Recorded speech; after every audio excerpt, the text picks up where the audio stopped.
Luister, welcome to the Yes. show. Hi, Jandre. How are you doing? I'm fine. It's so good to be here. It is so nice to have you here. I've been looking forward to this conversation since we said we are going to have it about 2 weeks ago. Yeah, it's been a long time coming. Yes, and 100%. So obviously, I want to chat a little bit about your journey, Purple Carrot. Yes. I think from my side, you've got a lot of stories to share that I think will be very fruitful and very helpful for other entrepreneurs out there.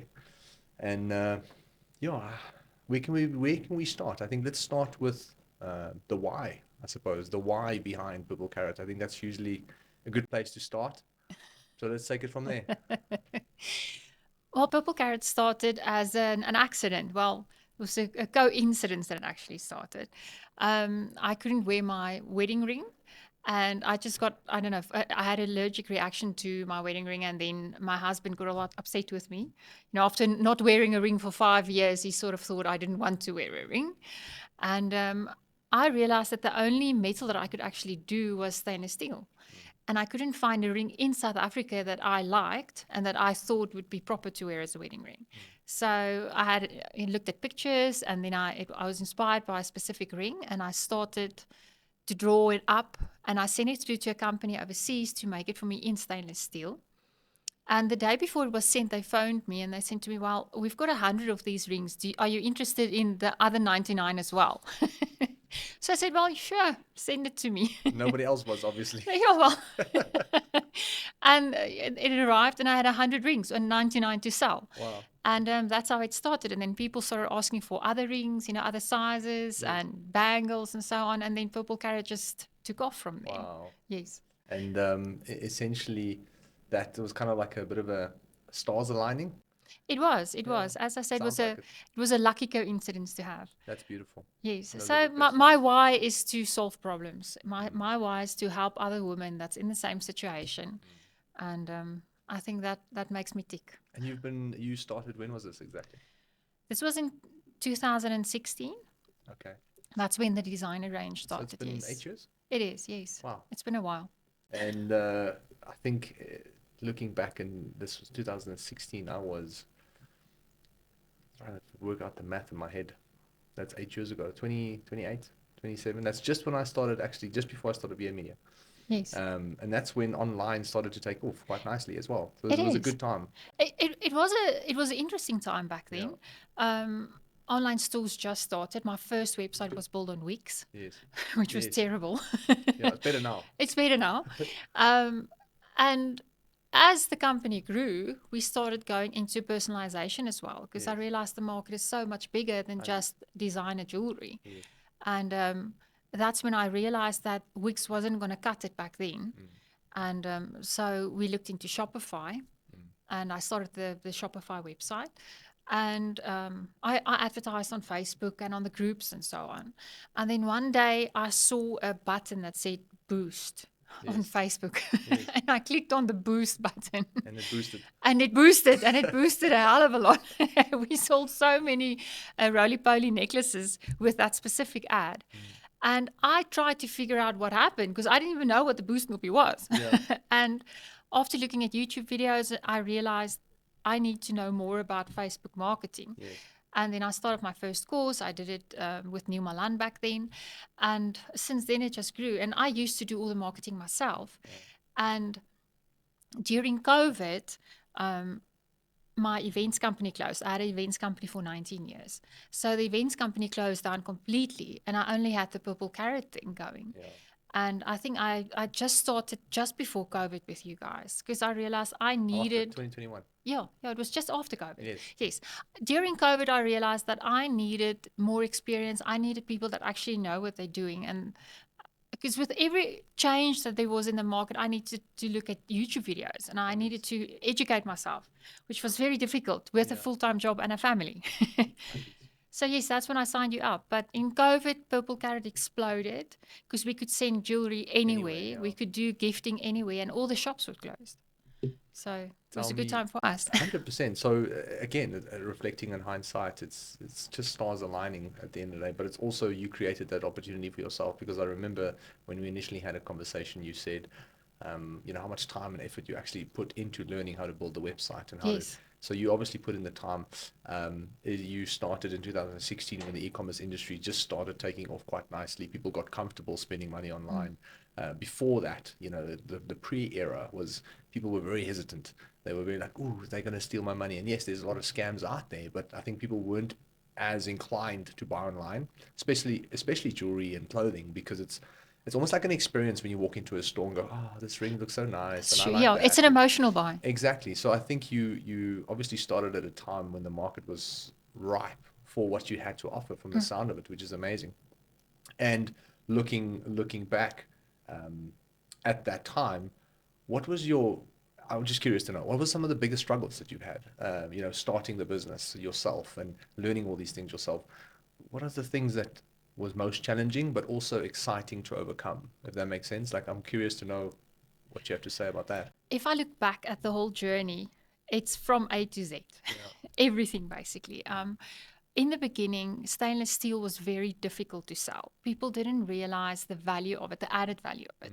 They just looked at the metal and said, well, it's not worth anything. To me, it was invaluable. I mean, it was my wedding ring. I would Yes. have paid millions for it. Yeah. Um, And it was a health issue it too. was it was a health issue, so that's why it was so emotional to me. It's something that I couldn't fix, and the stainless steel ring fixed it for me. So I think in the beginning to establish the market was very, very difficult. Um, to get people to actually buy into the fact that jewelry can be stainless steel. And then secondly, it was the fact that online shopping was so difficult back then, and the platforms wasn't as easy, and creating products wasn't as easy, and just to acquire knowledge was difficult, and YouTube videos wasn't freely available. You had a couple of videos that you could look at. So the And initial Canva wasn't around really no, back no, then. no. You had to, it wasn't that easy to put some pictures up. It was on PowerPoint. I used to do pictures Oh, on wow. PowerPoint and Word because I couldn't That's do any of the editing that's programs. so funny. I didn't have money to pay for a designer. So Exactly. I think the first person that I actually employed in Purple Carrot was a designer to help me with it. So it's safe to say that you launched the business in the caveman era of e-commerce businesses. Exactly. It's like the So- prehistoric e-commerce businesses, right? In a way, yeah, because I so think when Canva came along, when all these tools, platforms like Shopify started exploding, everything just got a lot easier, and the barrier to entry was a lot lower. So you were one of the OGs. I am. I think I'm still the market leader with Purple Carrot. But back then I was the first one in the To market use PowerPoint to use. for your ads. Listen, it worked. Don't diss it. Love it. but trust was also an issue. Yeah. People buying online was the issue. Courier. I mean, Oh, there yes. was no plugins. You had to do everything manually. You had to get bags and write out on the bags with a Koki. It was difficult. Everything was so bloody difficult. And to scale a business in an environment like that was also a little bit challenging, but we managed. So Fastway was one of the first couriers that actually implemented printers for the barcodes and Yes. stuff for the labels. So the moment they launched, I was in. I said, yes, I Thank want you. that. Yes, please. Yes, please. I'm Along signing with the up. boost button. With the boost.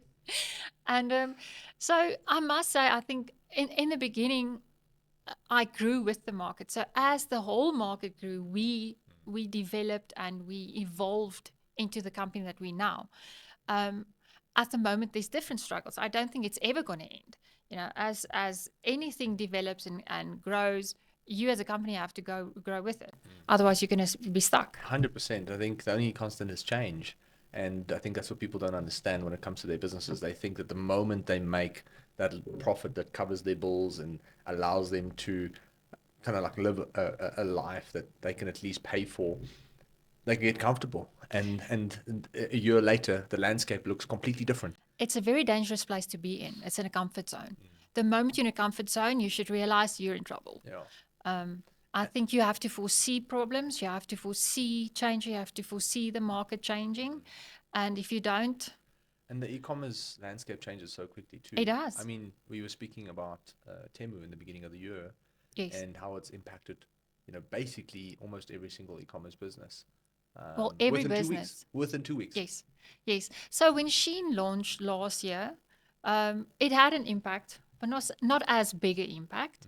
But Temu came and it flooded the market.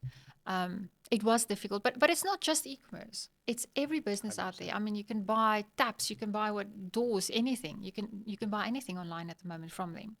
Um, once in a while, a megalodon comes along in an industry, and and if you don't change and if you don't swim around it, because you see, I see it as a positive thing because I'm a little small fish and they're this big company. So for them to enable change is very difficult. For us, it's quicker to swim around it and to figure out another way. So at the moment, we're in the process of swimming around this thing because we can't beat it on their level. Yes. We can't. 100%. I think what I love hearing you say is that you see it as a positive thing because it allows you to innovate. It actually forces you and every single other person, even ourselves, like the businesses that we own, it forces you to reflect internally and go, what should I be doing better? Yes. What can I offer the market that they can't? And I think, Temu came in with such a big bang. There's a lot of people who just sat back and just like, well, I'm going to close my doors because this is now pointless. But it's not. It's really an opportunity for you to reflect and go, hold on, how can I build a better business? And I Yes. think that's what I'm hearing you say is like you've taken that as an opportunity in order to, Warren Buffett calls it to build the moat around your business. Yes. And I think that's the one thing I always look for in industries. And if a client has got that, it's so much easier to build and grow that business purely because it's difficult for other competitors to come into the market. Now, in a jewelry industry, but at the same time, Purple Carrot is not just another jewelry brand. Like you've you know been here for the test of time. You're one of the OGs. You survived the incoming megalodon Sheen and Temu. I think if I look at the reviews that you guys have, people are bragging, over the customer service and the quality. So my question to you is, number one, how have you innovated, if at all? And number two, we'll get to that, is just talking about what are you doing differently on the service level and quality level, that's actually making Purple Carrot stand out from the crowd. Well, if you go back a bit, Purple Carrot stands for so much more. It's not just a jewelry company. My whole culture is a tribal culture. So it's all about the customer experience. It's all about helping the customer solving their problem. So I think if you look at what we offer, if you look at the big companies, they don't have that. So the innovative part from our side is we brought the company back to basics where we actually connect with the clients now. So we are trying on a personal level to connect with each and every client now and have videos about our staff and showing them how we actually make the products. It's homegrown, it's South African made. Yes, some of our parts come from abroad, but most of it is done here. I've got And the money that people spend gets reinvested here too. exactly. So 95% of my staff are actually women, and people don't realize that. So that's the first thing: is we offer the personal experience, we offer the care, the emotional connection that the bigger companies don't. Um, as for the growing part of the business, I decided not to go vertically further because, I mean, there's just so much you can do with the stainless steel jewelry. So I've started growing horizontally. I acquired a leather business and a pleather company as well. And we're offering more products now. So we're doing more corporate gifting, also on a personal level where you can actually brand and put names and so on. Not the normal corporate gifts. No, sure. So yes, I think in the end of the day, you need to grow, but you can't stay in one industry. If that industry is full, because you have all these little companies popping up now, so they buy from Shein and Temu, and they sell it at a cheaper rate than we do. But the quality is not the same, and the effort that goes into it is not the same. They literally take it and just put it in other packaging. So where we go and we design all our stuff, we order it in, we assemble it, we do everything here in Pretoria for our clients. When I looked through the reviews of the company, it was hard to find negative feedback. There's a couple. No, hundreds. And I mean, every business got it right. Yes. And nobody's perfect at the end of the day, but there was overwhelming amount of positive experiences. And the two things that comes to mind is service and quality. Yes. So, I mean, you've touched on, the thing that it's personal. So there's a personal experience, but it also sounds like efficiency in the back end. maybe we can talk a little bit about that because I'm sure you've paid your school fees. Oh, yes. So I've got a whole ledger full of certificates. so let's talk a little bit about the service side of it because it's one thing that people brag about a lot, and I think I'll be keen to understand. What do you guys do? What's the magic touch there? First of all, my staff realize that they are the little elves. Yeah. You have Christmas Father Love it. that dishes out all the gifts, but there's elves in the background working. So they see themselves as the elves and they create these wonderful products. And so for them, it's also a personal thing. So they really go out. We have meetings in the morning. We discuss orders where everyone share a specific order that actually touched them the day before. So we try to keep it personal. It's not just another order. So that's the first thing we do. So the moment you emotionally connect to something, you give more of yourself. So from a business perspective, I go all out to find shortcuts. So I try to get the newest software, the best machines, whatever I can do to cut down on time to make it more efficient, because that's where I shine. Shortcuts in a good way, that is. In a good way, not in the quality, No, but sure. in the offering of the service. Yes. So that's one thing. Secondly, I understand the courier side of it very well. I took a lot of time to go into depth with different couriers and to find couriers that actually align with our perceptions and our values and core values, actually. And that's wisdom and experience that comes from 2016. Exactly. And we build relationship with these courier companies. We've got an amazing online platform where you plug into different couriers, and so that also cuts down on the time. So as I say, we don't even write out the bags anymore. We've got the printers now. That saves a lot of time. 20 seconds on an order is it's a lot of 100%. lot of time that you save in the end. But we do try in every department to cut down on. They've got time frames to work in, and they've got specific deadlines. And if they don't, they sort them out themselves, between themselves. That's something that I got right in the beginning when I started the business. I don't baby them. I don't look over their shoulders. I don't micromanage. It's more of a lateral type of pressure. So every person in my team, before and after in the line, knows exactly what the person should do and should not do. And if someone is sick, they fill in. That's awesome. So they pressure each other, Yeah. which is easier than a boss screaming at you. No, 100%. And on the quality side, I mean, like a lot of people would at face value look at a jewelry store in South Africa and then look at Shein and then Temu and and maybe there are some products that are similar, but I know a lot of people are talking about the quality of the product. It's a fact. So is there anything that you guys do differently? Do you source differently? I mean, you're obviously welcome to keep your trade secrets, but super keen to understand to what you guys do on the quality side. Yeah. The quality of the products something that is something that I really, really work hard on. We give specifications to the factory that manufactures for us. So I know exactly what I want, and that's what they manufacture for me. It's not a thumbsuck thing. It's not something I order from a catalog. They make it for me. So that's the first thing that I do. Secondly, the quality of, we've got a guarantee on the quality as well and on the service. So most people that buy from us know that you've got a 3-month warranty. So if something goes wrong within the first 3 months, we sort it out. You just send back your product and we sort it out, or we fix it, or we replace it, and then we send it back. So from a quality perspective, we are so far ahead in the market because most people don't do that. And you put your money where your mouth is with the warranty. Yeah? Yes, of course. That's beautiful. Now, if there's a problem, we sort it out. I mean, not a lot of people do that. I don't know if Temu does that. There is a thing like wear and tear. It must be reasonable. Can't be 4 years later. Exactly. We had an incident where someone bought a ring 4 years ago and then the stone fell out after 4 years. I mean, we charged a very small fee just to return the product, and we replaced it with a new stone.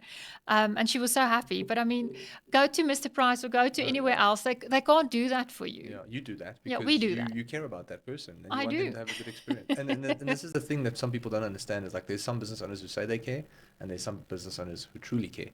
And that's a representation of someone who truly cares, because a lot of people are like, yeah, we care about our customers, but the moment someone is out of warranty, they're like, that's not our problem anymore. But it's not just about the customers, Jandre. I'm very passionate about my staff as well. If you look at the reviews, there might be one or two that stand out that's not so good. But if you look at what they wrote, it's about the fact that they were screaming or, they were abusing my staff. So I don't take that. If my staff is in the wrong, we handle it and we do it in a mature way. Hundreds, absolutely. But if my staff is not in the wrong and you scream and you abuse them, I'm not going to stand for it. I mean, someone has to look after the staff as well. Listen, 100% spot on. I love it. And a fun fact is that we fired more clients than we fired staff in this company. That's a fact. And I would love to keep it that way. Yes. But so from my side, I think talking a little bit about Purple Carrot, we've got an idea of why you guys have been so successful. Obviously, you've grown quite nicely. Any business comes in waves. Everybody thinks that business is just this linear, chart that goes up line and just grows, and it's blue skies all the way. I want to ask you a little bit about your challenges. Obviously, Temu being one of them. Yes. And you don't have to get too specific, but I think there's a lot of people who see all kinds of gurus preaching overnight growth, and they talk about all you have to do is click the boost button. I wish it was as easy. Exactly. All you have to do is sign on with this guy or that guy. And obviously, you need a good team nonetheless. But I think there's alternative challenges and that comes in growing a business that I would love to get your perspective on. Things that you maybe have struggled with over the last few years. If there's anything that comes to mind that you can maybe share with us, yeah. I think on every level, a company has to evolve. We had this discussion earlier today. A company can't just grow. It's like losing weight. Somewhere you have to stabilize and grow into the new weight before you can lose again. And when it comes to a company, you can't just grow. Somewhere you have to stabilize, find your feet, and then do the new growth graph. But things that change is constant, as you say. When it comes to advertising, the algorithms on Facebook marketing, on social media, it's insane. I mean, if an algorithm change, some of our ads they don't work, they break. And then you have to relook at it and you have to see why it broke and why it's not going well and why a product's not selling. So I think that's one thing that's not going to change, and that's not in our control. So you have to grow with the times there as well. Secondly, it is the fact that some of your suppliers change as well. I mean, they're also cutting costs. They're also trying to supply products at a cheaper rate for themselves, making more profit. And where you have to balance in where the golden line is between profitability and customer service. So that's something you also need to consider. So you have to evolve with your suppliers as well. When it comes to software, I mean, that's something. Canva came out a couple of years ago. It changed my whole point of view about designers. Yeah. So everyone in my office actually can operate Canva at the moment, and everyone's creating ads for us. Yes, because you have the different personalities, and the ads they create is totally different. Absolutely. So the changes on software, courier systems, and the rest of it, technology, I think, sums it up. And also just customer behavior, I suppose, right? Of course. I think that's something that changed drastically this year, is that people don't want to pay for courier anymore. A couple of years ago, people were fine with paying 99 Rand for courier. I mean, I haven't put that up in years. I've been charging 99 Rand. But now with the new way of shopping and the free shipping that some of these big companies offer, they just don't want to pay for it anymore. So now we have to find a way around it. And this is why also understanding your numbers is so important. And I think we talk about it often. And when you do have conversations with me, we bring it up, is that knowing your business numbers is so crucial, because somewhere you now have two choices. You can sit back and go, I have to charge courier fees. And if people don't want to pay it, they don't pay it, which in hindsight, you're going to look back and see your sales declining month to month and go, it's the industry. Or you can go, okay, cool, well, we need to reduce the courier fees. How the hell are we going to do it? And by knowing your numbers, you can go, maybe I can negotiate an extra percentage with the supplier or that supplier and start making up for it somehow so that you can offset those costs. And I think a lot of people don't have that ability because they've never actually had insight to what their numbers look like. I totally agree with you. Numbers are crucial. Most companies cut on salaries. They expect their staff to work harder for less money, which I find totally unacceptable. In the end of the day, your staff is the only thing that you really need. So if you have good staff, you can offer good service. But when you look at your margins and if you look at your numbers, um, you have to do a spreadsheet of everything and do your whole budget on the full spreadsheet. When you start changing the numbers on there, then you can actually see what a big impact some of these fees will make. Just a 5% cut in courier fees can change the whole point of view of your margins per product. And that's what we're doing at the moment is we're playing around with those figures so that we can try to cut the courier fees as much as possible for our clients at the moment. Beautiful. Yes. Well, that's exactly what's necessary. And the only way for you to do that is to actually start, looking at what is available on paper. And the only way to do that is to start jotting down everything that you spending money on. Like, I don't think people keep track of their expenses.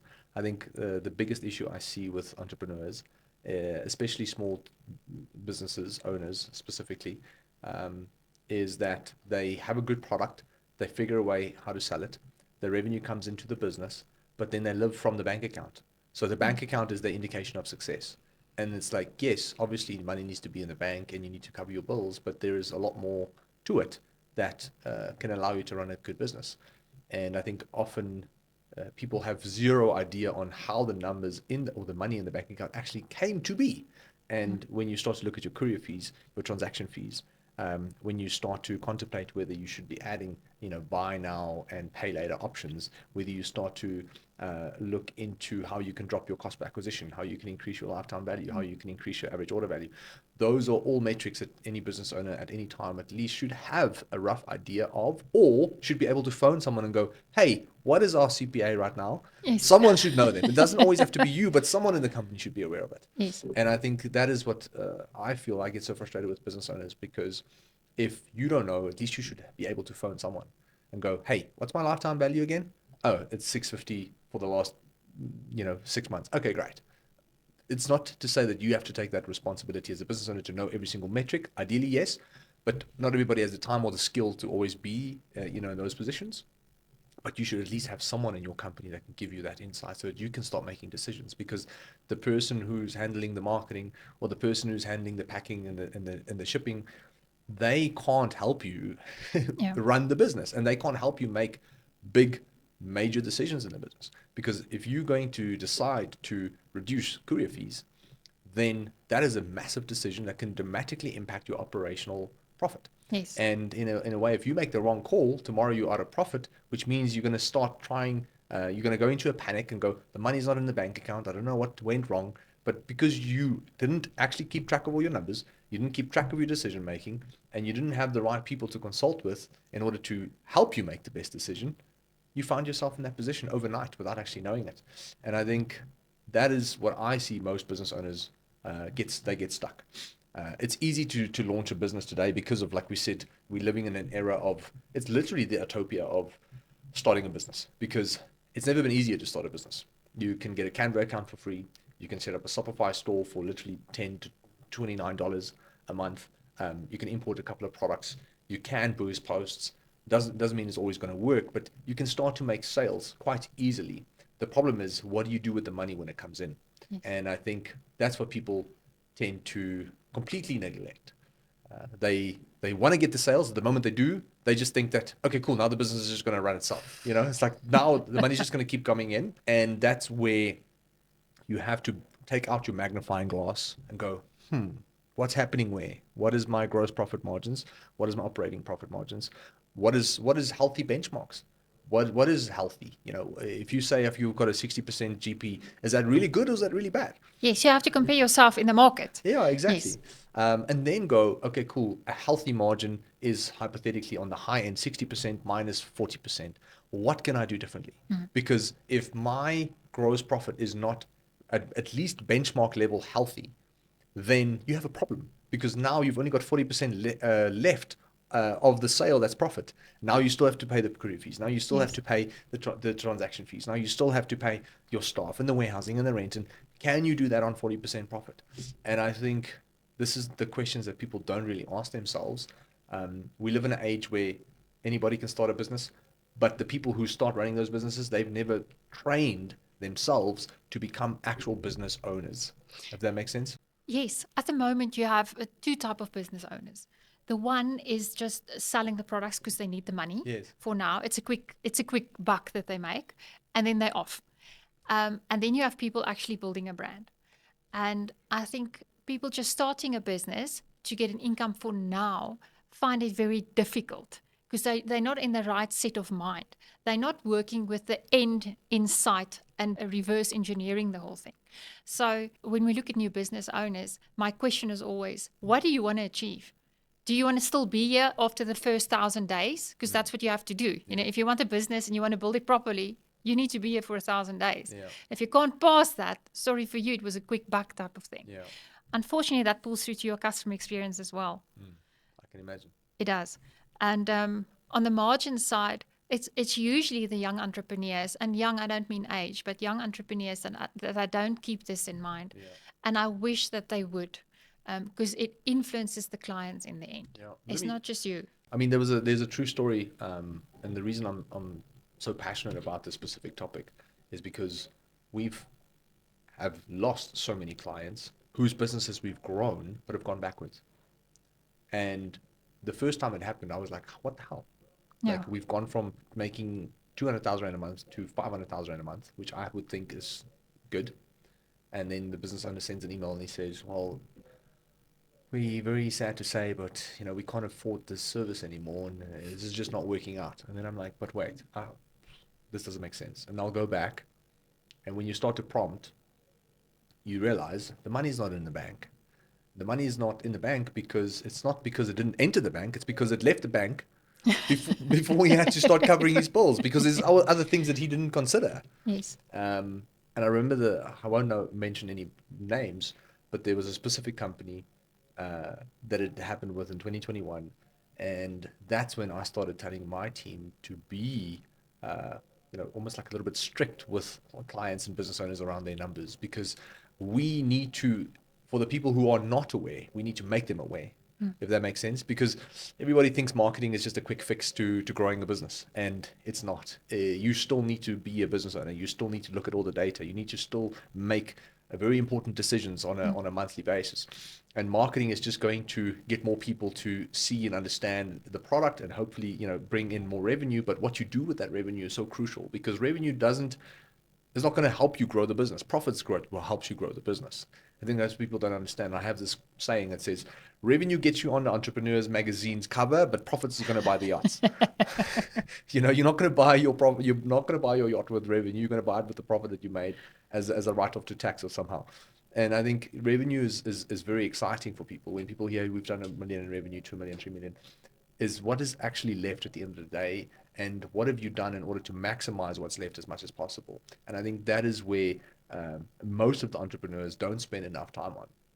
And immediately they go to, well, cancel this consultant, or let's take this agency off the ball.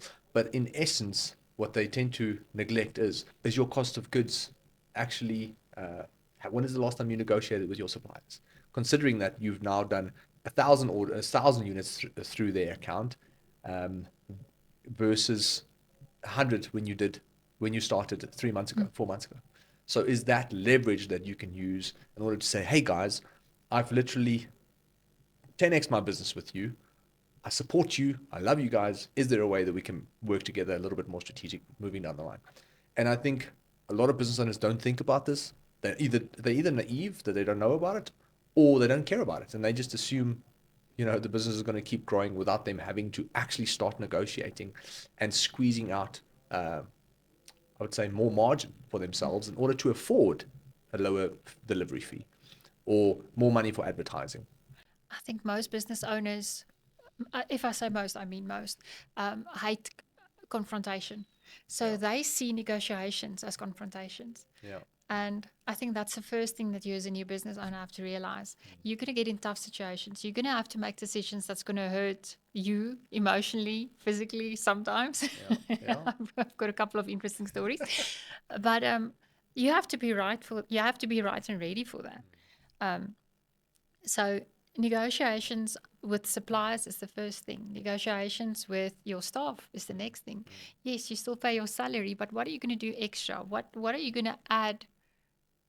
What value are you going to add to the business, not just your skills? So yes, On that subject, I can say that negotiations is going to be part of your life. Be ready. There's a good book on Never Split the Difference, which is a really cool book on negotiations for anybody Yes. interested. It's by I think the guy's surname is Voss. He was an FBI negotiator, and whenever a terrorist kidnapped someone, they would bring him in to negotiate. And because of his negotiations, or at least under every single negotiation he was obviously part of, the government never paid a cent to anybody. And it's obviously comes down to learning how to negotiate and being able to have a conversation on the bigger picture of which both people in the negotiation is a part of. Because that's really what a The negotiation is happy from middle my point of line. view. Yeah, but Yes. it's I look at it as like, hey, this is where we both want to be. So how do we get there? Yes. Because obviously it's a matter of working together in order to achieve that goal. But the same with staff, and I think I just want to touch on it. It's like the company can afford you to pay you this. We would love to pay you more. So what more can you do to help us make more money so we can pay you more? Yes. And that's literally the way that you should look at every single relationship. The same with a courier company and the people that you're transacting with is like, guys, I want to give you more money. What can you give me so that I can use whatever leverage you give me in order to make more sales? If you drop your transaction fees by 0.5% on a million, I'm making an extra 5 grand. With an extra 5 grand on Facebook, I can potentially make an extra 30, 40K, which is going to come through the bank account for you. Yes. And I think it's learning how to put these pieces together so that you can paint the story for whom is on the other side, so that they go, hey, this makes sense. We would love to give you 0.5% extra so that you can go and bring us more money down the line. When you're in a negotiation, it's important to start off with what do you want? Yeah. And if you look at it, like you say with the banks, what do you want? More transactions. Right. So this is how I'm going to offer you a solution type of thing. 100%. So my advice to new business owners, start off with what do you want Yeah. and then build Love it. it back. Reverse engineering. I love it. Yeah, 100%. And I think, like you said, I actually haven't thought about it much. Like I don't have an issue with confrontation at all. I don't know where it started, but I woke up one morning and I was just like, I But don't it care. comes with experience, Jandre. I think when you move into a business world, when you work for someone or whatever, you see confrontation as your boss screaming at you. You've And got I to 100% agree with you. I don't actually never thought about it that way because I've never had that issue. But you're hitting the nail on the head. And I think, as you say, like business owners need to learn how to negotiate and need to get comfortable with negotiating and just get comfortable with uncomfortable situations. in the end, it's about keeping people happy. If you can keep whoever you're negotiating with happy, you're golden. The best business owners would be amazing managers in another company. True that. That's one thing. Well, I'm unemployable, Yeah. but And I don't. There's people who would disagree and they'd be like, Elon Musk would never be a good manager because he's like super this and OCD. And yes, there's the exceptions, but I'm saying as a blanket statement, I believe in my heart that most successful business owners who do run a business successfully, who's got healthy cultures, I believe those people, if they had to work in a company and be a manager, they would be exceptional managers. Because as part of running a company, you need to manage, and as part of management, it includes dealing with suppliers as well as every single element from A to Z, including staff and the people who work on the business and with in the business. You were talking about challenges. Sorry, is there something you want to say? Yeah, no, I just wanted to talk about staff a little bit.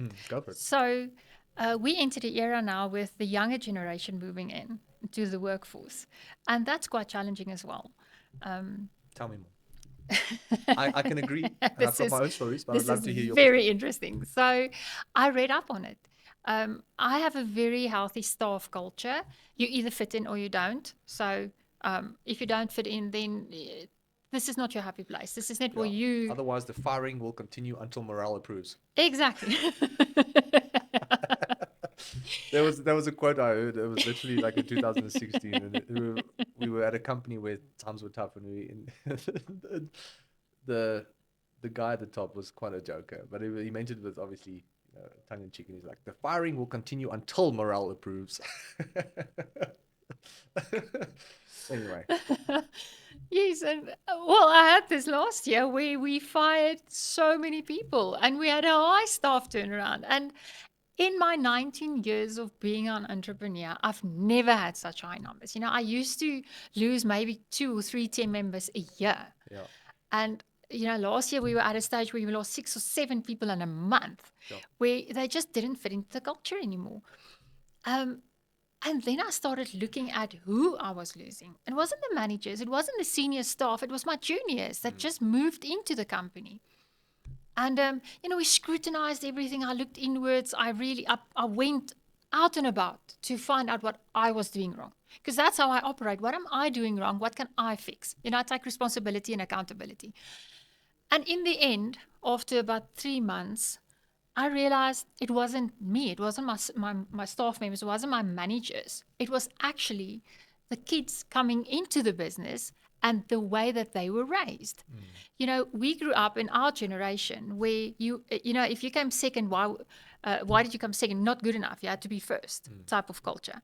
And then we went as parents and we said, well, let's change that because that broke me. Let's give a medal to everyone. Yeah. If you participate, here's a medal for you.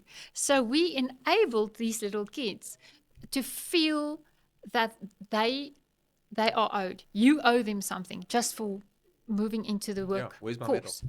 Where's my medal? Yeah. So First day of Purple Carrot, where's my medal? where's my medal? So you have to, well, basically how they see it, the younger generation now. I'm not sure who it is. Is it the snowflake generation? I don't know what they call it. So they feel that the time that they give you, so basically the time of the day that they give you to be at the job, that's what you pay them for. Doing the job, you have to praise them for it. So you have to give them 2 medals, not just one. Okay. One for participation and then one for how they actually achieved the job. And the moment I realized that, everything changed. So unfortunately, we can't, it's like fitting a square peg in a round hole. Yes. You can't. They don't fit into the work culture like they used to because they were raised differently. Yeah. And so we have a different way of treating the younger generation now. And I must say it's You give them it's 2 working medals. for us. No, we don't You give them went to 2 spend a lot of medals, money but on medals. I'm highly against the 2 medal thing. But we have other ways of enhancing the performance from their side. Yeah. I think in every business it's different, right? I think as a blanket statement, a generation might have a certain behavioral trait or whatnot. But last year we also had a high staff turnover rate. And it's funny you say that because I can resonate with that. I was like, we were very proud of our culture. We are very proud of our culture. But as a company grows, the ethos changes because every person that comes in adds on to the collective energy, if that Yes. makes sense. And what we realized is we were just letting the wrong people in at a point. And I think we've become much stricter with our hiring processes. It's obviously we need people with a very specific skill. And when we go sometimes out to hire those people, they come with a lot of certain entitlements. And that's okay. Like, nothing against that. But the people we hire today are people who want to build and create skills for themselves and create a future for themselves. And then we give them the information and we give them the training and the opportunity in order to build on top of that as an experience to hopefully create a skill for themselves that they can leverage in their lives, not only today, but moving forward, that can serve them for years to come. And I think that's how we've changed our way of looking at hiring people. Is like, you come here to grow. Yes. If you want to stay, amazing. And hopefully we can create enough opportunity that will allow you to remain parallel to your growth, remains parallel to the company's growth. At a specific time, if you have to branch out and go your way, amazing. Go for it. I'm happy. V8 is ecstatic that we could have played a part in you leveling up as a new human being. But we now have the message that you come here to grow. Like, Yes. this is not a place where you come and exchange. Yes, we need an exchange of skills, obviously, but the people we want to hire are people who are humble enough to know that they are not where they want to be and who are hungry enough to get to a brand new level. And we supply the opportunity and the resources to help them do that. And that happened by itself purely because that's who me and the people around me who've basically founded this company have always been.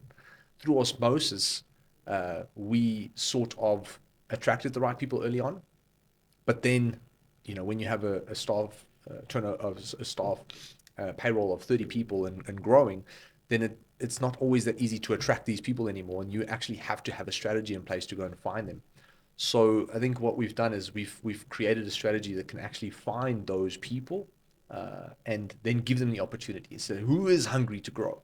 And we will give you that opportunity, because that's what I believe we are, as a business that creates opportunity. And if you want to capitalize on that, you're going to need certain skills. And if you don't have those skills, that's cool. We'll teach you. If you do have those skills, then that's a bonus. And we can obviously, if the personality is a fit, we can take it from there. But yeah, I think, sorry for going on a monologue there for a second, but it's such a pain point, because I can resonate with losing. We lost 7 people in 8 months, which I thought was a cultural issue. And it turns out, like, okay, people got approached from overseas agencies. Some people went to corporate. Some people have been with the company for 2 years and felt like a new challenge. So there are those things that happen. But as business owners, we need to take accountability. And I think that's what I heard you say. And that I want to conclude off, at least this segment, is you said, let me reflect inwards. Let me look at myself. Let me actually take accountability. And I feel so many business owners today, it's so easy to hire someone to come and solve your problems. It's so easy to hire an agency to solve your problems. And yes, they can aid and they can assist and they can share perspectives and help. But at the same time, it's you as a business owner that has to take that accountability for yourself.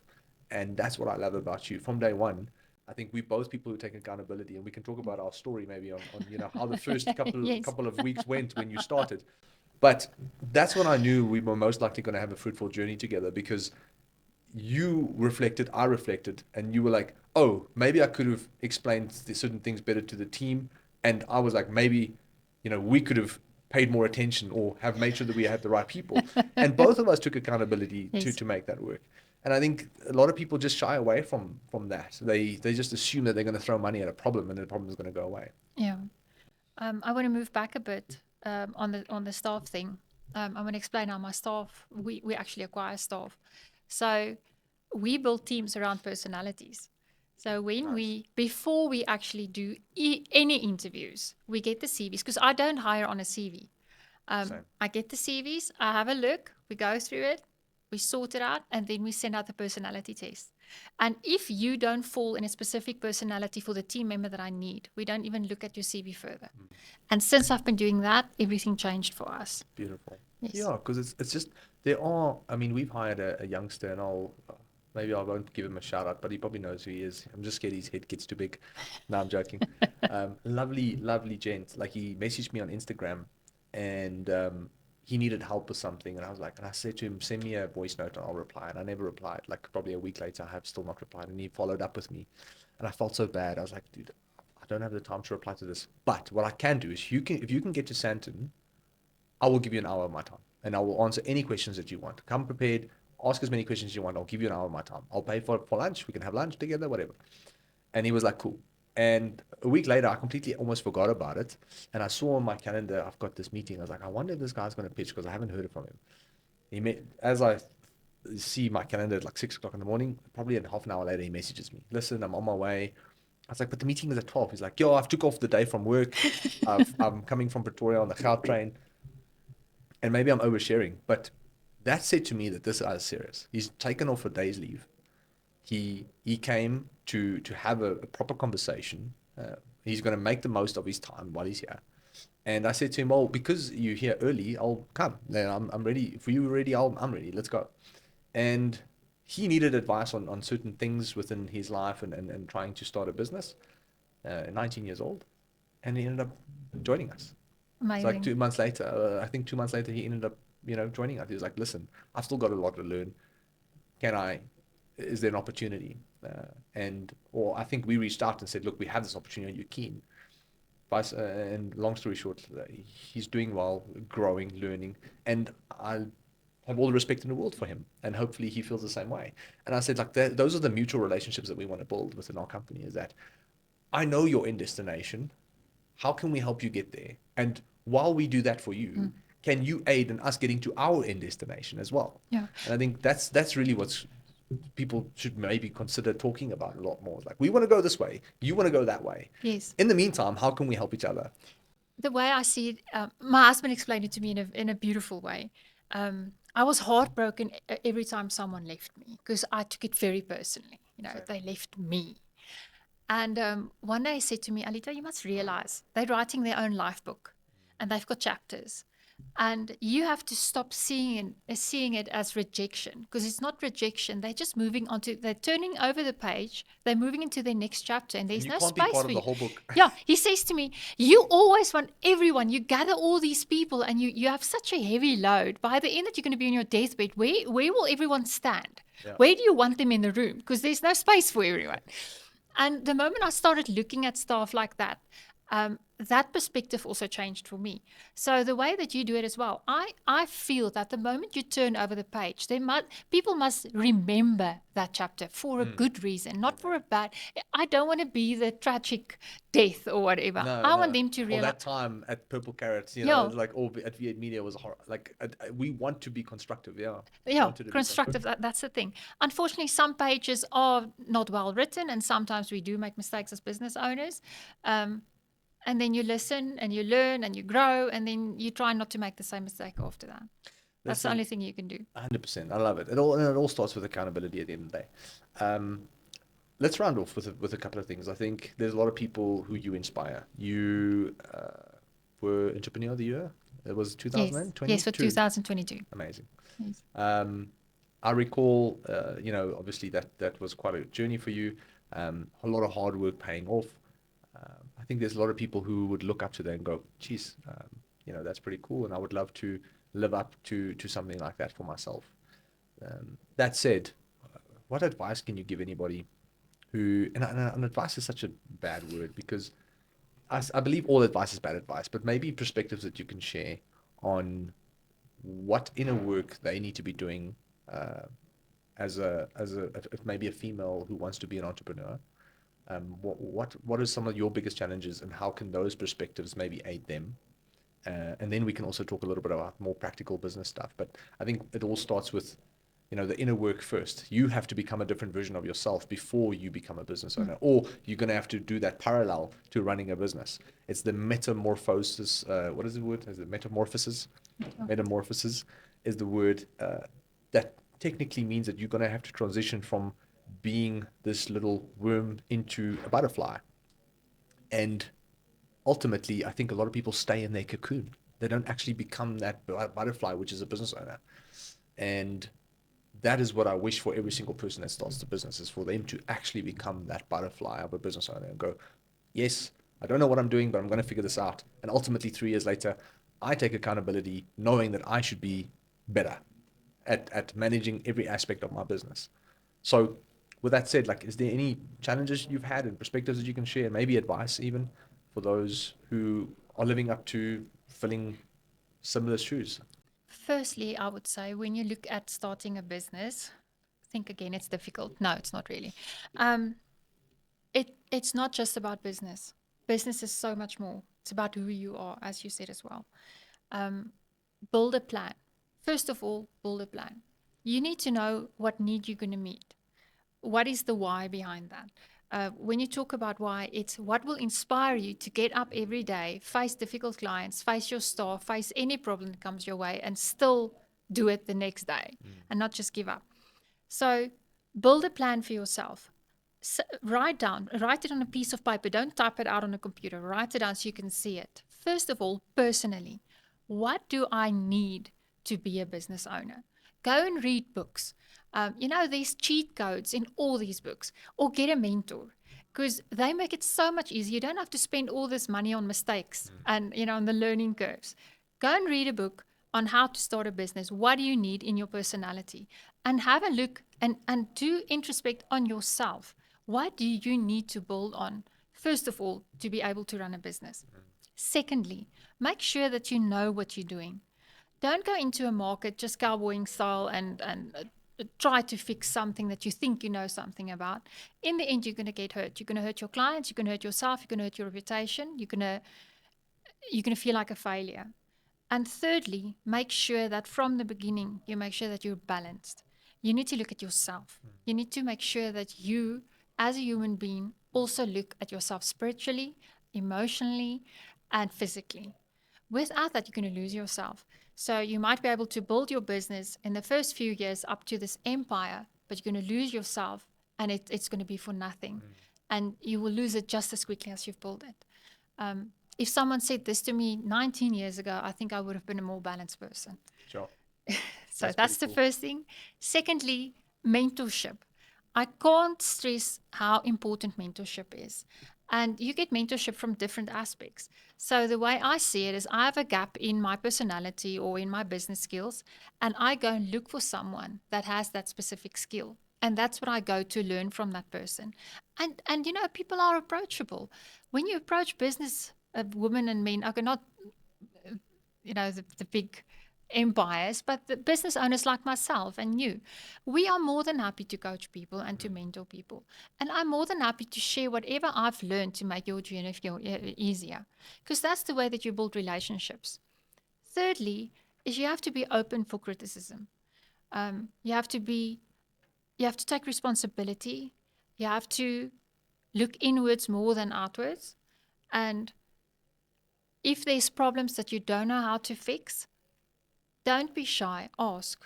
It takes nothing from you to put up your hand and say, listen, I really screwed up royally. Please help me. And I think um, South Africans has a way of not doing that, Yeah. because we were Be taught proud. we're proud. We're very proud. Don't do that. Don't put up your hand, because people are gonna laugh at you. My mom used to say that. Don't put up your hand. People, listen when other people talk. No, put up your hand. Ask the question. Yeah. Yeah. You're gonna get to the end quicker. So that's the business advice I would give to people. I love it. I think so many people don't pursue the goal because the goal seems too big. And I have a motto for myself and colleagues is that is the next step possible? Then take it. And what I've realized is when you take that next step, sometimes that new level of perspectives gives you new opportunities, but you would have never seen those opportunities from where you were standing before. Yes. And if a goal is on the table and it's something that looking to pursue, I've almost made peace with if it happens, it happens. If it doesn't, it doesn't.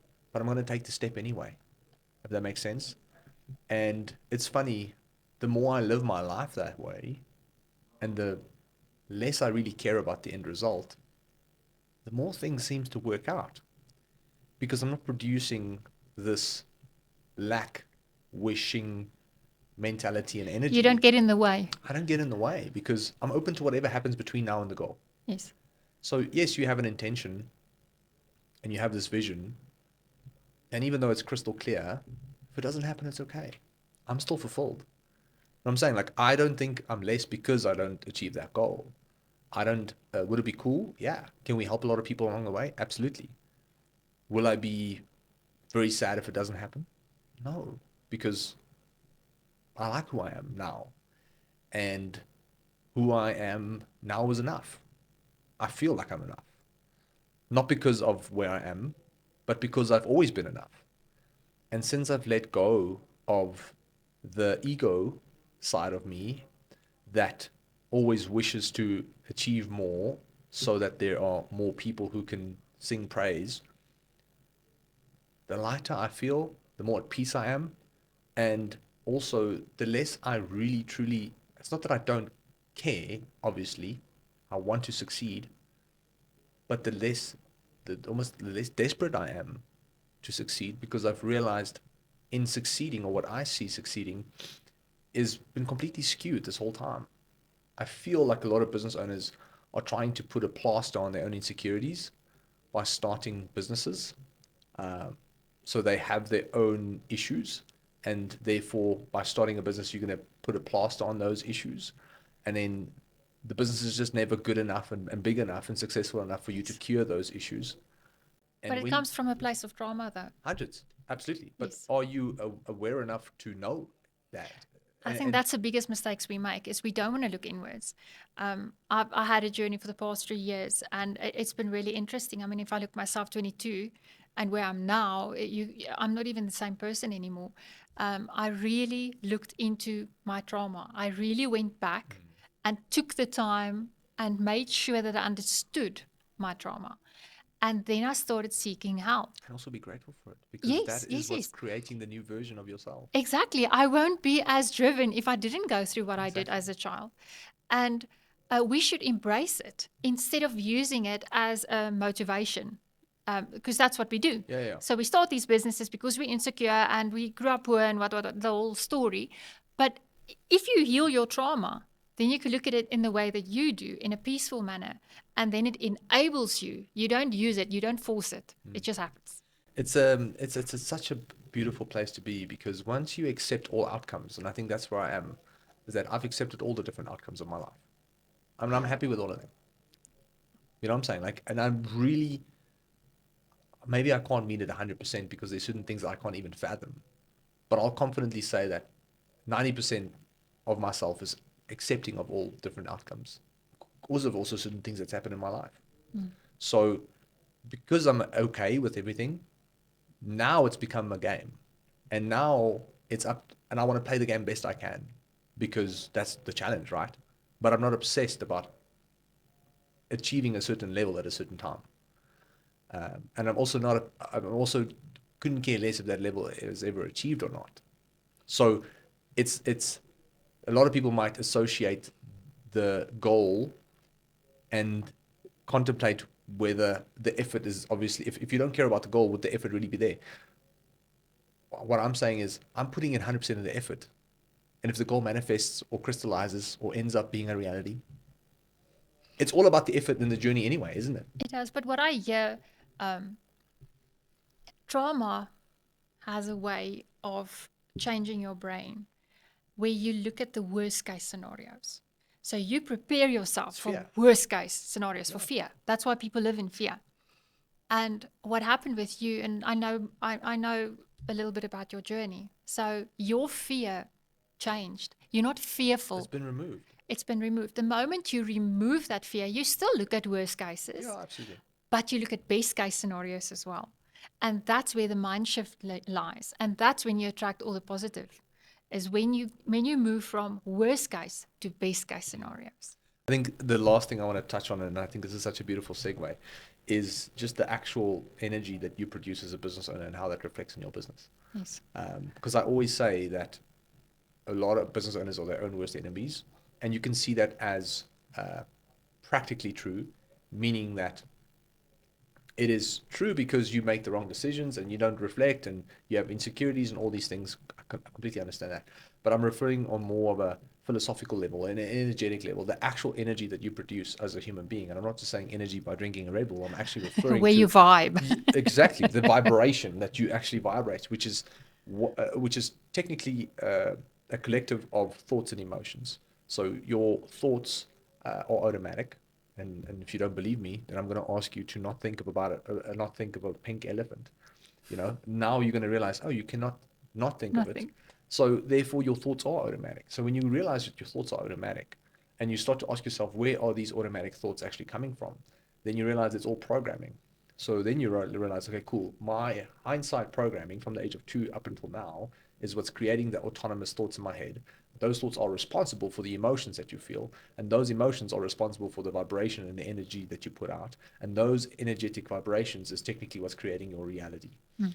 So now you realize that your reality has become an autonomous creation that has been programmed by everything that's happened to you.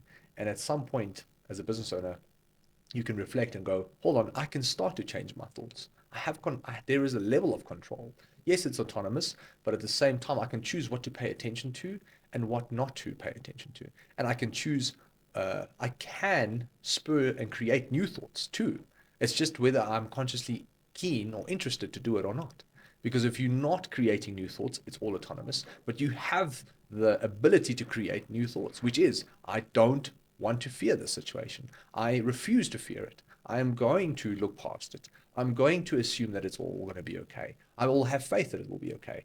And if it's not going to be okay, it's definitely not going to be as bad as worst case scenario, because worst case is never that bad, Mm. especially if certain things and traumas happen into your life. Then you will realize what is truly bad and what you perceive as bad because one client, is upset, or one customer is annoyed that their parcel is late, or a supplier, gave you some bad news. you realize it's never really the end. And It's the start of something new. it's the start of something new or something better, or Yeah. it's always constructive. But that starts with your mindset. So am I the only person that believes that your energy is really reflecting in your business, or do you feel the same? No, I feel absolutely the same. When you walk into a business, you feel it. Well, I feel it. Yeah. Yeah, you. It's like I said to my husband once, it's in my stomach. So he calls it a gevoeling. Yeah. So I walk into a company or a business or a shop or whatever, and I have this feeling. And if I don't feel like it, I turn around, I walk out because I don't want to spend my time there. So no, it is not just you, but it begins with grounding. Begins with being present in the moment and to feel what you feel now and not be fearful about everything else. Yeah. Just be in the moment and experience the energy, what it is for now. Because let me tell you, I've seen my fair share of fearful business owners, and the people who are succeeding. We have a ton of data, tons of data. We've worked with over 400 companies now. If I look at every business that has either stand the test of time or have grown and succeeded and is successful today, all of them, at least 90% of them, the business owners are people who are positive, open to challenges, accepts results for what it is and go, this is what it is, I'm going to find a way to make it better. The people who fail, 90% of them are victims mentality. It was never meant to be. I don't have the skill. I'm not good enough. I knew this wasn't for me. I knew I was going to lose my money. It's a lot of fear and anxiety. And it's funny how, if I look at the data and I go back to actually understanding that business owner, how it's a direct reflection of who they are. And that's what made me start thinking about it. Going, is there something there? And obviously my spiritual, journey and liking to philosophizing things, I can't help but think that your energy obviously impacts your business and all the people around you. It's like a magnet. You attract people. You attract more of the same. 100. So if you're fearful, that's what you're going to get. Love it. Yes. I want to say thank you so much for your time. I really had a good time, such a great conversation. I hope you did too, and I really hope that there was some value for the business owners out there. Alita, I want to say thank you. Purple Carrot is really an amazing business, and I think we are so honored and grateful, to have you as a client, and I mean that with my whole heart. And I don't just mean that as the type of business that it is, but it's more got to do with the type of person that you are. And we love working with people who are open-minded and who enjoys challenging themselves and who can also tell us sometimes, when there's certain things that we can do better. And I think it's what makes our relationship so beautiful. And I wish more business owners would have your perspective, would adapt at least your perspective, or at least consider adapting a part of it. And I just want to say thank you. From the bottom of my heart, I really appreciate you. And I wish you nothing but the best moving forward. And at the end of the day, success is arbitrary, but I really hope that the goals that you've set out for yourselves, you and your family and the people in the business, that we can help make that a reality. It's amazing. Thank you for inviting me, Andre. Spending time with you is always precious. And I never walk away and not learn anything. I mean, you are a visionary and you have such a nice vibe around you. And I just love spending time with you. It's like I'm in my happy place when with you guys. Well, your whole office, everything here is just amazing. From my side, the journey that we've been through is actually amazing. I mean, from the get go, there was problems in the beginning. There was. I mean, if I look back at the care package that I got, it was a first week in, I think, and I blew my top. Your revenue dropped like There- 30% or something. It was it was insane. And I got this care package, and I just sat there in the middle of the floor of my office, and I laughed so hard because I went ballistic because my revenue dropped like Yeah. insane. Yeah, I couldn't pay something that week. I can't even remember. And there was a bath bomb, I think it was vodka or something, and then chill pills and a chocolate. And the moment I opened that package, I realized, okay, I can work with this. You understand. You guys get me. And we had such a lovely conversation. I mean, there was some harsh words, but we got it right in the end. I see my relationship with V8 as a marriage. It's 50-50. Well, it's 100-100 actually. You Yeah, can't do 50. It's 100-100. exactly. Whatever you put in, I have to put in too. And my advice to people when you get a marketing agency, it's 100-100. You need to do your part as well. You can't expect to throw money at a problem and it be fixed. You have to do your part as well. And you have to be able to have hard conversations. It Sometimes is. about the business, sometimes about the marketing, sometimes about external factors, sometimes about just personalities too. Like I think hard conversations will be necessary, but as long as they're respectful and open-minded and seen as constructive, Yes. everybody's going to become a better version of themselves at the end of the day. And that's all that matters. That's all that matters. I appreciate that Thank you so very much. much. No, thank you. All the best.